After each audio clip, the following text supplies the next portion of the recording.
Bismillahirrahmanirrahim. Assalamualaikum warahmatullahi wabarakatuh. Alhamdulillah hamdan katsiran thayyiban mubarakan fih. Asyhadu an la ilaha illallah wahdahu la syarikalah wa asyhadu anna Muhammadan abduhu wa rasuluh. Allahumma salli ala Muhammad wa ala ali Muhammad kama sallaita ala Ibrahim wa barik ala Muhammad wa ala ali Muhammad kama barakta ala Ibrahim fil alamin innaka Hamidum Majid.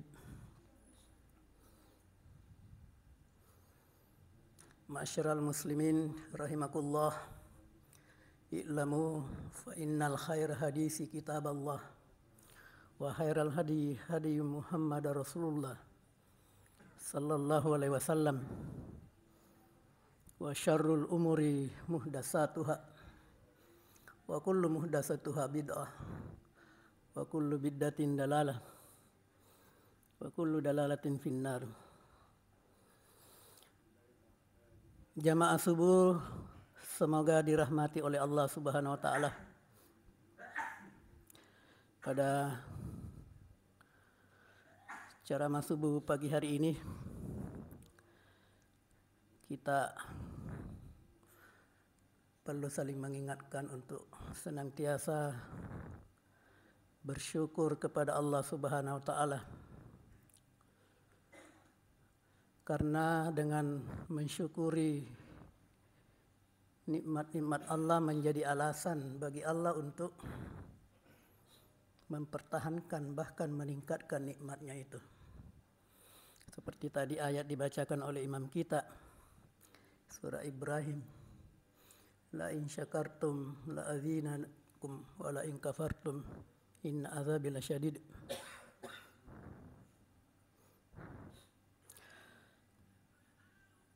Hadirin jamaah subuh yang berbahagia, pada kesempatan ini saya masih ingin melanjutkan tema-tema kultum subuh di hari-hari biasa. Sebagai informasi kepada jamaah, kita di masjid ini setiap subuh ada kultum subuh secara bergiliran. Dan saya dapat giliran hari Kamis. Dan beberapa Kamis yang lalu saya membahas berkisar tentang akhlak. Ya, istilah umumnya adalah moral, etika. Karena moral dan etika hari-hari ini menjadi perbincangan nasional, khususnya dalam hal pilpres dan pemilu yang lalu. Ya, sepertinya dalam pemilu dan politik tidak mengenal lagi namanya etika. Sekalipun ketua MK sudah memutuskan melanggar etika, tapi produk MK tetap dilaksanakan. Itu artinya tidak lagi beraktivitas dan bertindak di atas landasan etika. Hadirin semua berbahagia, padahal di dalam Islam etika atau lebih tepatnya disebut akhlak merupakan puncak daripada keparipurnaan manusia. Kita berislam, kita beribadah, kita bersyahadat. Indikatornya adalah bagaimana akhlak, bagaimana perilaku kita semua. Itulah ditegaskan oleh Rasulullah, innama bu'istu liutammima makarimal akhlak. Saya diutus, kata Rasulullah, untuk menyempurnakan dan mengamalkan akhlak yang tinggi. Lalu Allah pun kemudian memberikan testimoni atau pengakuan terhadap akhlak Rasulullah SAW di surah Al-Qalam ayat 4. Wa innaka la'ala khuliqin azim. Sesungguhnya engkau Muhammad benar-benar di atas akhlak yang tinggi. Jadi hadirin sama bahagia, rasanya negeri kita yang notabene mayoritas muslim harusnya diwarnai dengan etika atau akhlak yang mulia dari Islam.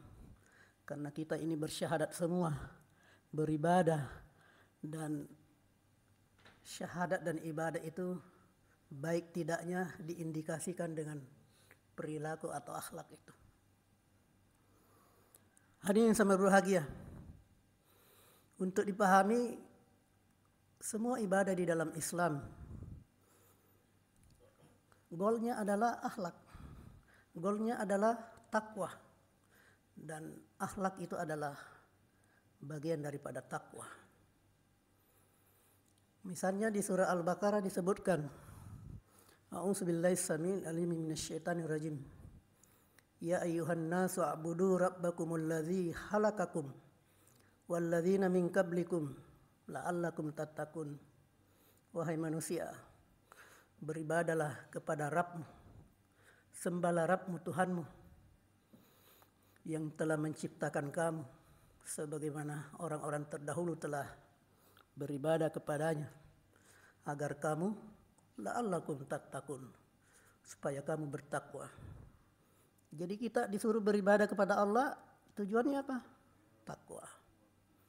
Lebih spesifik, ibadah Ramadan misalnya, ya ayyuhalladzina amanu kutiba alaikumus syiyam kama kutiba alal ladzina min qablikum la'allakum tattaqun. Wahai orang beriman, diwajibkan kamu berpuasa sebagaimana orang-orang terdahulu telah diwajibkan atasnya berpuasa. Apa tujuannya? La'allakum tattaqun, agar kamu bertakwa. Jamaah subuh rahimakumullah, takwa itu yang merupakan satu kesatuan daripada kesempurnaan seorang muslim, baik dari sisi akidahnya, ibadahnya, dan akhlaknya.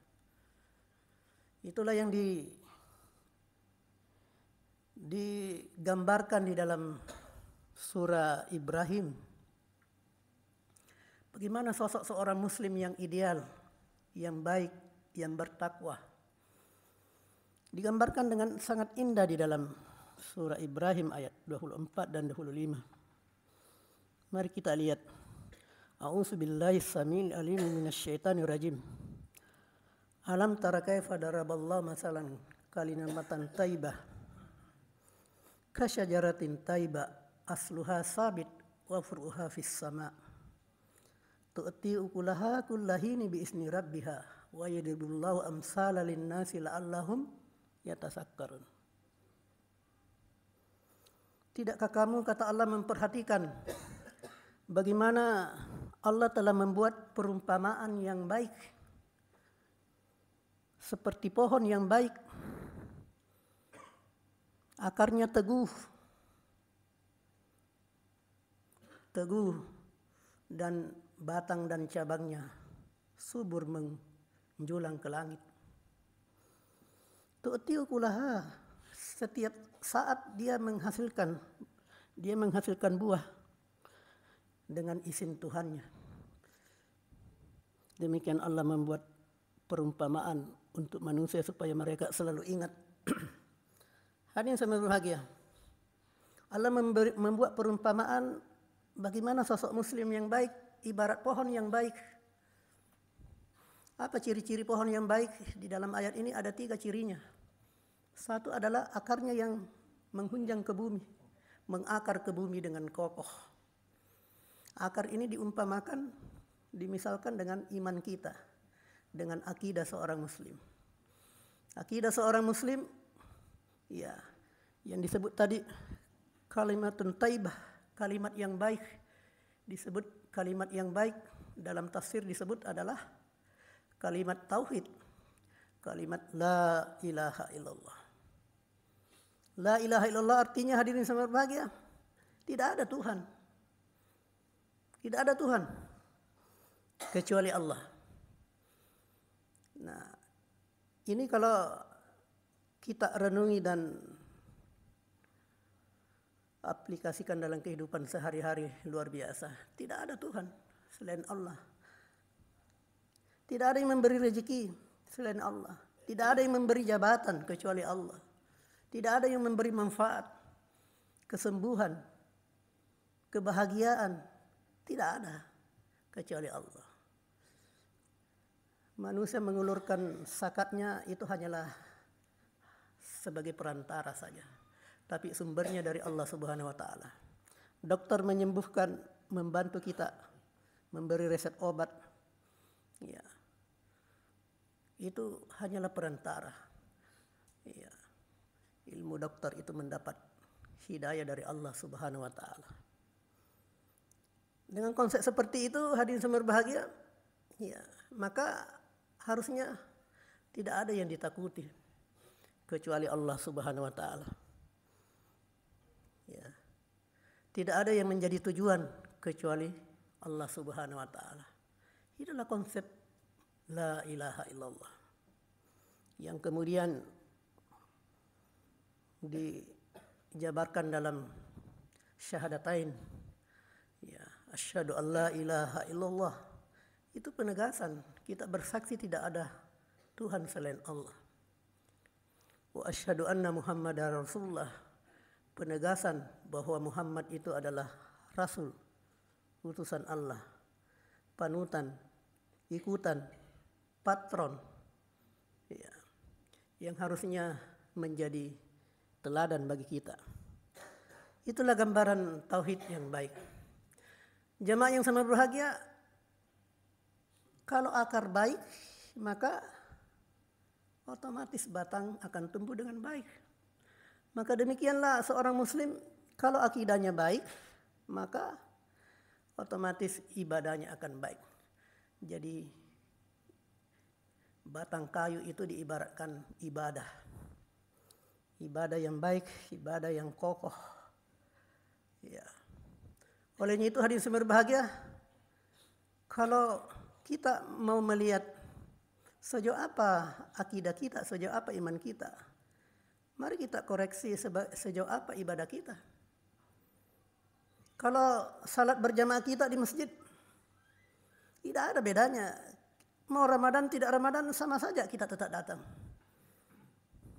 Maka itu tanda-tanda bahwa iman membaik. Iman kita cukup baik.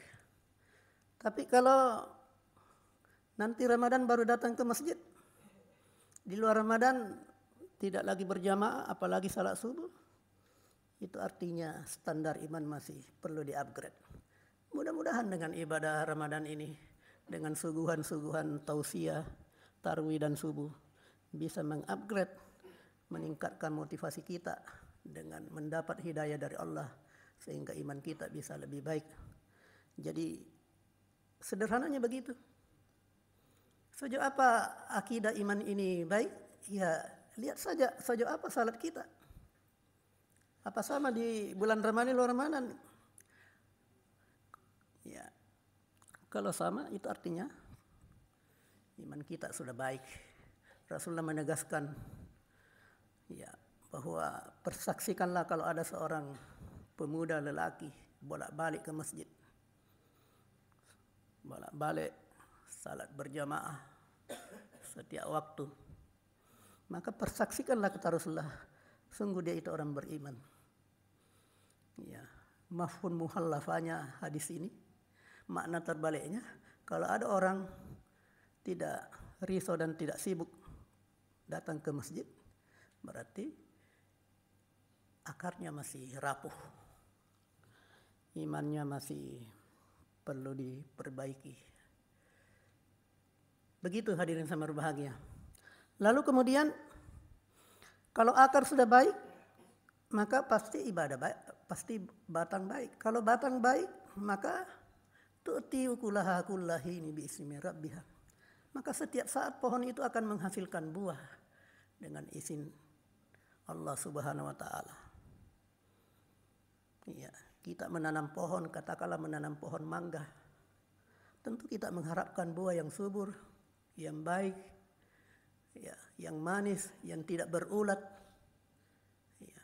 Buah itu adalah gambaran dari produksi dari pohon batang yang baik, dan batang yang baik adalah dampak dari akar yang baik. Maka demikianlah seorang muslim. Imannya yang kokoh, yang baik, maka ibadahnya akan baik. Dan ketika ibadah baik, maka akhlaknya akan baik. Olehnya itu hadirin yang berbahagia, ya, setelah kita koreksi tadi, sejauh apa iman kita, sejauh apa ibadah kita. Selanjutnya kita koreksi lebih jauh, sejauh apa ibadah kita, sejauh apa akhlak kita. Itu. Jadi puncaknya adalah akhlak itu.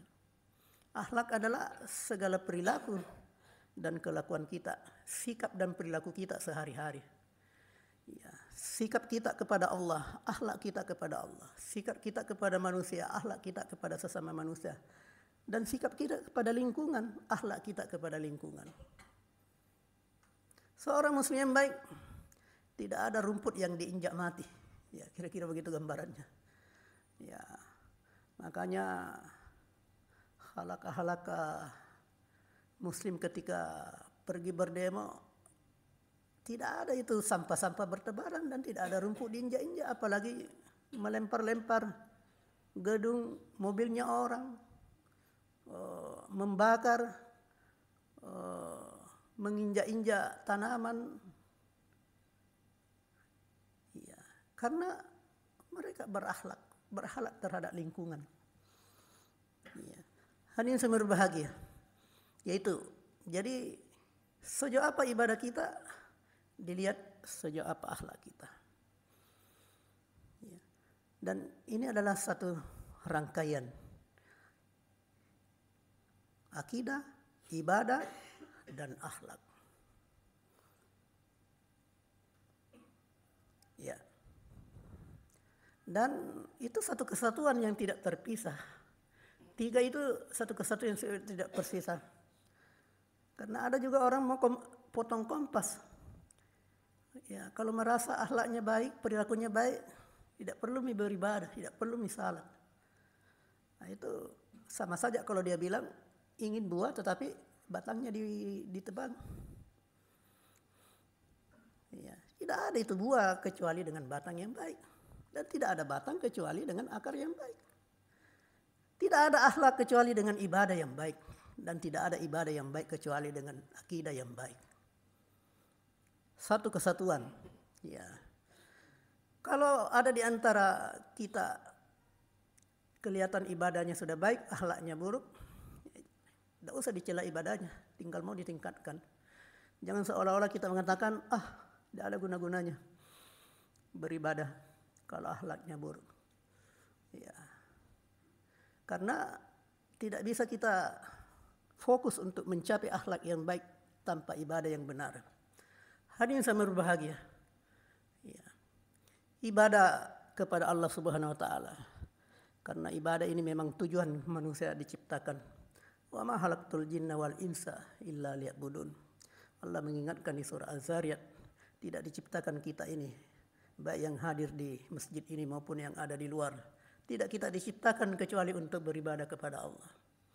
Ibadah, syarat ibadah apa? Syarat ibadah ada dua. Yang pertama harus dengan niat lillahi ta'ala. Wa ma umiru illa liya'budullaha mukhlisina lahuddin. Tidaklah kalian diperintahkan beribadah kepada Allah, menyembah kepada Allah, kecuali mukhlisina lahuddin, kecuali mengikhlaskan diri dalam beragama ini.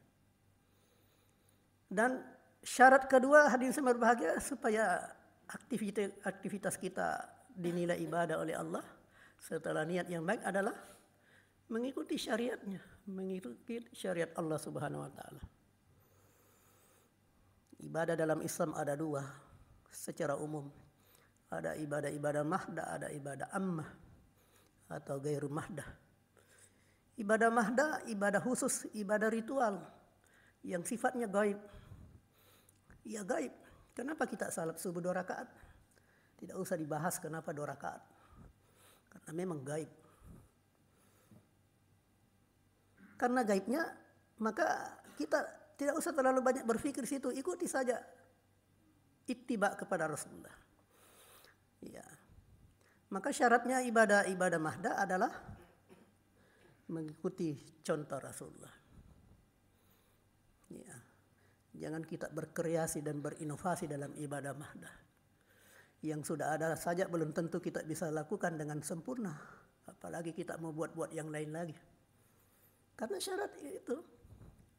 Rasulullah menegaskan, man amilan amalan laysa minni fahuwa raddun. Siapa yang beramal yang tidak dari saya ditolak. Jadi pastikan ibadah mahdah dari Rasulullah. Kalau ragu-ragu, lebih baik tinggalkan, apalagi kalau memang tidak sah. Itu. Lalu ibadah umum. Kalau ibadah mahdah tadi harus melihat contoh dari Rasulullah. Makanya kaidahnya itu mengatakan al-aslu fi ibadati haram. Pada prinsipnya ibadah itu haram. Semua ibadah haram. Maksudnya ibadah mahdah. Kecuali ada contohnya. Jadi dalam ibadah mahdah jangan cari larangannya, yang dicari contohnya. Sebaliknya ibadah-ibadah umum, aktivitas kita sehari-hari, muamalah, aktivitas kita dalam keduniaan, itu namanya ibadah umum. Ibadah umum, ya kita ikuti syariat Allah, maksudnya lihat apakah ada larangan atau diharamkan oleh Allah atau tidak. Ya. Minum khamar dan riba. Itu maksud kategori keduniaan. Tapi karena ada larangannya, maka menjadi haram. Ya. Dalam ekonomi kita berhubungan dan beraktivitas dengan riba, itu tidak boleh karena jelas larangannya. Wa halallahu bai'a wa harramu riba. Allah menghalalkan jual beli, mengharamkan riba. Tegas. Ya. Jadi dalam aktivitas sehari-hari lihat larangannya. Selama tidak ada larangannya, maka boleh dilakukan. Olehnya itu dalam aktivitas sehari-hari, ya disitulah ranahnya kita untuk berkreasi dan berinovasi. Sekali lagi saya tegaskan, dalam muamalah dan aktivitas sehari-hari, di situ ranahnya kita berkreasi dan berinovasi. Dalam ibadah mahdah tidak usah berinovasi. Ya. Tidak usah lagi mencari-cari menciptakan. Sudah lengkap apa yang dicontohkan Rasulullah. Sehingga Rasulullah menegaskan tidak ada sesuatu pun yang menghantar kamu masuk surga kecuali Rasulullah sudah memberi contoh. Dan tidak ada sesuatu pun yang menghalangi kamu untuk masuk neraka kecuali Rasulullah sudah memberikan peringatan. Seperti itu, hadirin sama bahagia. Nah, jadi kembali ke konsep tadi tentang akhlak. Jadi akhlak adalah buah daripada ibadah, dan ibadah adalah buah daripada akidah. Dan ketiga ini satu kesatuan tidak dipisahkan. Tidak boleh dipisahkan. Jangan karena yang terpenting manusia itu akhlaknya. Karena merasa akhlaknya baik, maka ibadahnya tidak terlalu diperhatikan, malah ditinggalkan. Nah, itu juga tidak benar. Karena sekali lagi akhlak itu justru dari buah ibadah. Dan hadirin yang berbahagia, itulah bedanya istilah akhlak dengan moral. Ya. Kalau akhlak dari kata khuluq halik, jadi dinisbatkan kepada sang halik, sang pencipta. Akhlak itu kita selalu kaitkan dengan pencipta, yaitu Allah Subhanahu wa taala. Artinya apa? Kita berbuat selalu kita sadar diri bahwa perbuatan ini karena perintah Allah. Kita melakukan sesuatu karena perintah Allah. Itu tadi supaya bisa bernilai ibadah. Ibadah tadi syaratnya, niatnya harus karena Allah Subhanahu wa taala. Atau sebaliknya kita menghindari sesuatu, kita sadar diri bahwa kita hindari ini karena Allah melarangnya. Nah, kalau moral ya tidak begitu. Ya, itulah sebabnya ya banyak orang merasa bebas berbuat selama tidak ditangkap oleh KPK, merasa sah untuk korupsi. Iya, kira-kira begitu. Karena dia merasa bebas melakukan sesuatu tanpa dihubungkan dengan pengawasan dari Allah Subhanahu wa taala. Sementara akhlak itu ya Allah mengontrol kita dalam pengawasan Allah. Nah, jamaah yang sangat berbahagia, kalau penduduk negeri notabene lebih 80% muslim dan berakhlak dengan baik, maka tidak ada kekacauan politik dan pemilu. Karena dia tidak akan jekong, tidak akan curang, tidak akan tipu menipu, karena dia merasa diawasi oleh Allah Subhanahu wa taala. Semua akan ada pertanggungjawabannya di hadirat Allah Subhanahu wa taala. Itulah digambarkan di surah Yasin. Al-yawma nahtimu ala ahwahim wa tukallimuna aydihim wa tashhadu arjuluhum bima kanu yaksibun. Pada hari kiamat nanti digemboklah mulut-mulut mereka. Tidak bisa lagi bersilat lidah di hadapan MK dan pengadilan. Tidak ada lagi silat lidah. Maka memberilah kesaksian kaki dan tangan mereka terhadap apa yang mereka telah lakukan, terhadap kecurangan-kecurangan yang mereka telah kerjakan, terhadap tipu menipu yang mereka telah kerjakan. Seperti itulah penegasan Allah di surah Yasin tadi. Nah, kalau seorang muslim, seorang politikus memiliki sifat akhlak seperti ini, maka damailah negeri ini. Hadanallahu wa iyyakum. Assalamualaikum warahmatullahi wabarakatuh.